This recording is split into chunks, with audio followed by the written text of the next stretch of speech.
नागौर में इस वक्त हमारे संवाददाता जतिन मौजूद हैं, जो दिन भर से एक एक तस्वीर आप तक पहुंचा रहे थे। जतिन, ये बताइए कि नागौर से जो तस्वीरें सामने आई आज, उसने पूरे देश को सन्न कर दिया। इस विस्फोटक मामले में क्या अब नया खुलासा है? बिल्कुल प्रियंका, देखिए, जब भी अमोनियम नाइट्रेट का नाम सामने आता है तो कहीं ना कहीं दिल्ली ब्लास्ट का एक तरीके से तस्वीर हर किसी के सामने आ जाती है। लेकिन नागौर, जो कि राजस्थान में है, यहाँ से 10,000 किलो अमोनियम नाइट्रेट मिला, जिसकी जांच अब एजेंसी कर रही है। लेकिन इस मामले में गिरफ्तार सुलेमान, जिसके फार्म हाउस से 10,000 किलो अमोनियम नाइट्रेट मिला, वो कहीं ना कहीं इसको अवैध माइनिंग से जोड़ता हुआ दिखाता हुआ नजर आ रहा है। लेकिन जांच एजेंसी इस एंगल पर जांच कर रही है कि क्या सुलेमान जांच एजेंसियों को गुमराह कर रहा है, क्योंकि फरीदाबाद में जो अमोनियम नाइट्रेट मिला उसके बाद दिल्ली में ब्लास्ट हुआ। अब नागौर में जब अमोनियम नाइट्रेट मिला, क्या राजस्थान को दहलाने की साजिश थी? और इसी एंगल पर राजस्थान पुलिस और सेंट्रल एजेंसी इस पूरे मामले की जांच कर रही है। किस तरीके से पुलिस ने यह ऑपरेशन चलाया, देखिए ये खास रिपोर्ट।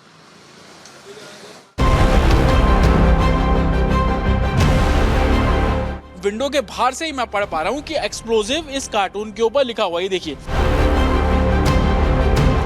2 दिन पहले तक जब देश 77वें गणतंत्र दिवस की तैयारियों में जुटा था, तब राजस्थान के नागौर में एक विनाशकारी साजिश का पर्दाफाश हुआ।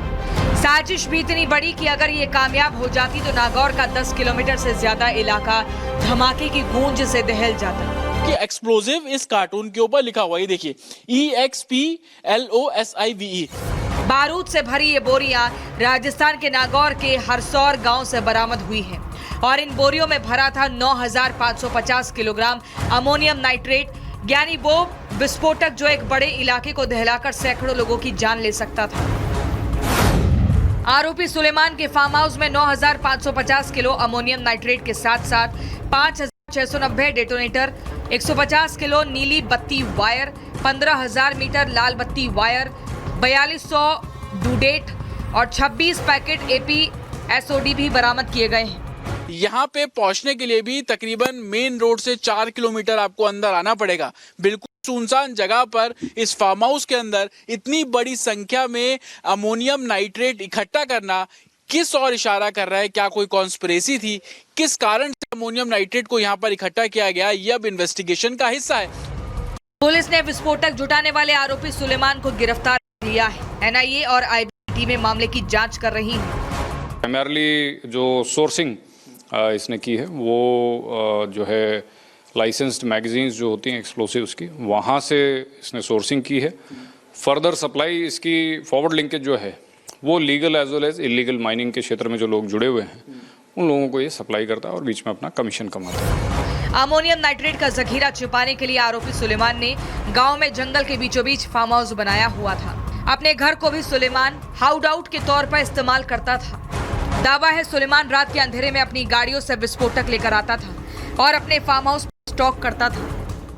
इस विंडो को देखेंगे, इस विंडो के ठीक बगल में आपको ये लकड़ी का जो कार्टून है, डब्बा है, बॉक्स है, वो नजर आ रहा है। लेकिन इस विंडो के बाहर से ही मैं पढ़ पा रहा हूं कि एक्सप्लोजिव इस कार्टून के ऊपर लिखा हुआ है, देखिए, EXPLOSIVE। एक्सप्लोजिव बाहर से लिखा हुआ है और इन्हीं कार्टून्स के जरिए वो डेटोनेटर अंदर रखे गए थे। इसी कार्टून के जरिए अमोनियम नाइट्रेट जो है वो रखा गया था। पकड़े गए आरोपी सुलेमान और उसके साथी ने शुरुआती पूछताछ में दावा किया है कि वो लोग अवैध माइनिंग करने वाले लोगों को अमोनियम नाइट्रेट की सप्लाई करते थे। लेकिन जांच एजेंसियों को आरोपियों के बयानों में संदिग्ध नजर आ रहा है। पता लगाया जा रहा है कि अमोनियम नाइट्रेट के जखीरे का इस्तेमाल किसी अन्य संदिग्ध गतिविधि के लिए तो नहीं किया जाना था। एजेंसियां अवैध विस्फोटकों की खरीद फरोख्त के नेटवर्क को खंगाल रही हैं। टाइम फ्रेम की अगर बात करें तो लगभग प्रिलिमिनरी इन्वेस्टिगेशन और इंटरोगेशन जो हुआ है वो 2023 से ये इस क्षेत्र में काम कर रहा है। हमारे ज़िले की स्पेशल टीम और साइबर इंटेलिजेंस यूनिट जो है वो उसमें अपना सपोर्ट प्रोवाइड करेगी। सवाल ये है कि अगर अमोनियम नाइट्रेट के जखीरे में साजिश की चिंगारी लग जाती तो कितना बड़ा हादसा हो सकता था। 10,000 किलो अमोनियम नाइट्रेट 250 से 300 मीटर तक सब कुछ नष्ट करने की क्षमता रखता है। अगर धमाका हो जाए तो इतने इलाके की इमारतें तक गिर सकती हैं। 1.5 किलोमीटर के दायरे में आने वाली इमारतों को भी भारी नुकसान पहुंच सकता है।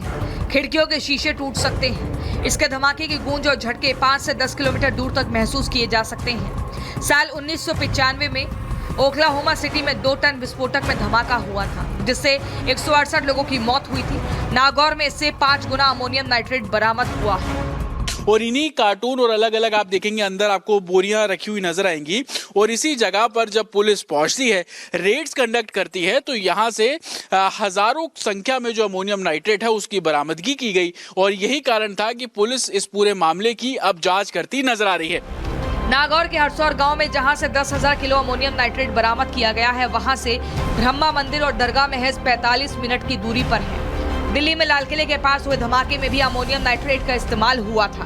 धमाके के बाद फरीदाबाद से दिल्ली पुलिस और जांच एजेंसियों ने लगभग 2,900 किलो अमोनियम नाइट्रेट और दूसरे घातक केमिकल जब्त किए थे। इसलिए एनआईए और आईबी की टीम अब कई एंगल से मामले की जांच कर रही है। पता लगाया जा रहा है कि सुलेमान अमोनियम नाइट्रेट दिल्ली धमाके जैसी साजिश के लिए तो इकट्ठा नहीं कर रहा था। अमोनियम नाइट्रेट सुलेमान कहां से खरीदता था? क्या सुलेमान व्हाइट कॉलर मॉड्यूल जैसे किसी आतंकी मॉड्यूल का हिस्सा तो नहीं है? आईबी की टीम जल्द ही आरोपी सुलेमान से पूछताछ करेगी।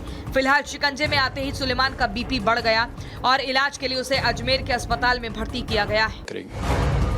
सवाल ये है कि अगर अमोनियम नाइट्रेट के जखीरे में साजिश की चिंगारी लग जाती तो कितना बड़ा हादसा हो सकता था। 10,000 किलो अमोनियम नाइट्रेट 250 से 300 मीटर तक सब कुछ नष्ट करने की क्षमता रखता है। अगर धमाका हो जाए तो इतने इलाके की इमारतें तक गिर सकती हैं। 1.5 किलोमीटर के दायरे में आने वाली इमारतों को भी भारी नुकसान पहुंच सकता है। खिड़कियों के शीशे टूट सकते हैं। इसके धमाके की गूंज और झटके 5 से 10 किलोमीटर दूर तक महसूस किए जा सकते हैं। साल 1995 में ओक्लाहोमा सिटी में 2 टन विस्फोटक में धमाका हुआ था, जिससे 168 लोगों की मौत हुई थी। नागौर में इससे 5 गुना अमोनियम नाइट्रेट बरामद हुआ है। और इन्हीं कार्टून और अलग अलग आप देखेंगे अंदर आपको बोरियां रखी हुई नजर आएंगी। और इसी जगह पर जब पुलिस पहुंचती है, रेड्स कंडक्ट करती है, तो यहां से हजारों संख्या में जो अमोनियम नाइट्रेट है उसकी बरामदगी की गई। और यही कारण था कि पुलिस इस पूरे मामले की अब जांच करती नजर आ रही है। नागौर के हरसौर गांव में जहां से 10,000 किलो अमोनियम नाइट्रेट बरामद किया गया है, वहां से ब्रह्मा मंदिर और दरगाह महज 45 मिनट की दूरी पर है। दिल्ली में लाल किले के पास हुए धमाके में भी अमोनियम नाइट्रेट का इस्तेमाल हुआ था। धमाके के बाद फरीदाबाद से दिल्ली पुलिस और जांच एजेंसियों ने लगभग 2,900 किलो अमोनियम नाइट्रेट और दूसरे घातक केमिकल जब्त किए थे। इसलिए एनआईए और आईबी की टीम अब कई एंगल से मामले की जांच कर रही है। पता लगाया जा रहा है कि सुलेमान अमोनियम नाइट्रेट दिल्ली धमाके जैसी साजिश के लिए तो इकट्ठा नहीं कर रहा था। अमोनियम नाइट्रेट सुलेमान कहां से खरीदता था? क्या सुलेमान व्हाइट कॉलर मॉड्यूल जैसे किसी आतंकी मॉड्यूल का हिस्सा तो नहीं है? आईबी की टीम जल्द ही आरोपी सुलेमान से पूछताछ करेगी। फिलहाल शिकंजे में आते ही सुलेमान का बीपी बढ़ गया और इलाज के लिए उसे अजमेर के अस्पताल में भर्ती किया गया है। Bureau report, Republic Bharat.